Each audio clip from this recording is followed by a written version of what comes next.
Hey everybody, today I'm going to show you how to make dehydrated apples. It's very easy, very tasty. It's probably one of my favorite things to make in a dehydrator. I eat these things all the time. I get these cravings for like candy bars and stuff like that at work. And well, usually if I have some dehydrated apples by, I pretty much eat those and kind of gives me that sugar fix, I guess, that I want. Now dehydrating apples is pretty easy. You need a couple tools. I like to use a mandolin, of course your apples. Typically I do a 5-pound bag of apples. This isn't 5 pounds, short about 3 or 4 apples, but just wanted to show you how this is done. And I have a knife. Preferably you'd want to use an apple core to take your apples, go through the apple core, just pushes right through the middle and pushes the core out. I'm going to show you a different way with the tools that pretty much I have today in the kitchen for making these apples. Now I'll start right out. Pretty much very quick, very easy. Take my mandolin, get a little bowl or a a plate that I'm using, and I just go right down.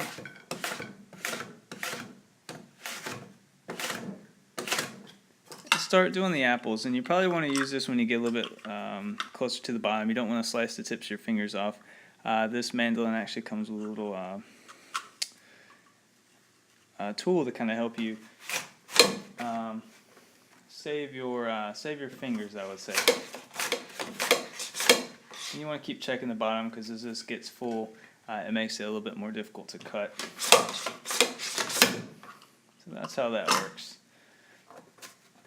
And I usually just munch on the top of that right there. It's pretty good. Give me a little fix while I'm making these. Now you can see these aren't quite rings yet. They have you got to get the core out, and that's where the apple core pretty much speeds up this process. If you had that, you're not having to do this next step. But this is what I do since I don't have an apple core. I pretty much just take a ring. Just take a sharp knife, put it at an angle, and just basically flip it around. Not the best, probably wasting a little bit of apple, but that's what I'm doing at the moment. That one I broke, so we can just use that. Put that on the tray as some wedges. But an apple core here definitely will help out.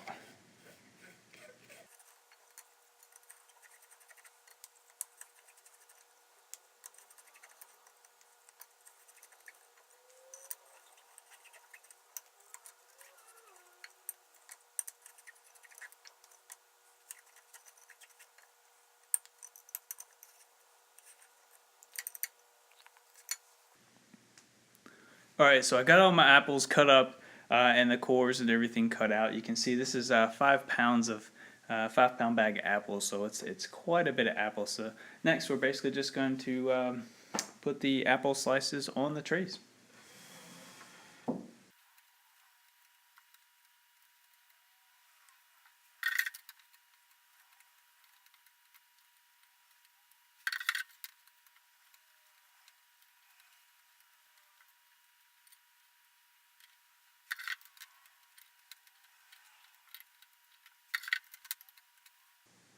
Now at this point, what some people like to do is they like to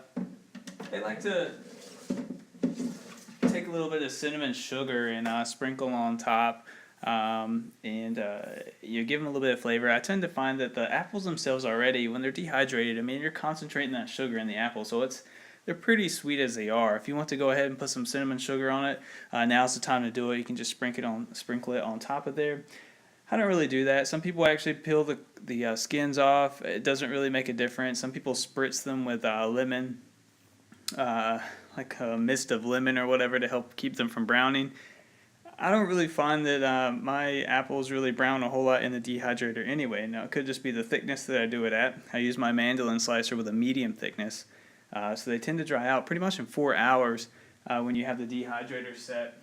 I put them in the dehydrator at 135 degrees. They're done in 4 hours.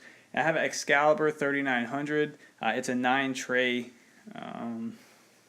dehydrator, and you can kind of see these apples took up about 5 trays.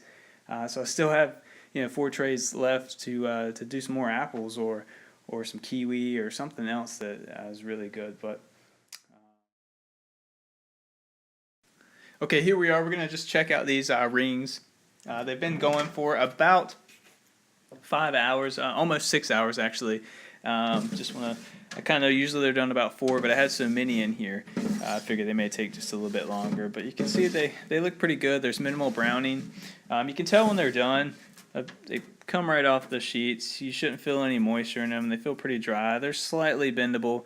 Some of them will kind of break apart like this, and some of them are a little bit more chip-like if they were cut a little bit thinner, but that's pretty much it. You can see there, I don't know if you can tell a little bit there, but that's pretty much it. Bag them up in a Mylar bag or a mason jar, and they're good to go, and they'll sit for quite a while, especially if you vacuum seal either. Got any questions, just leave me a comment. Thanks.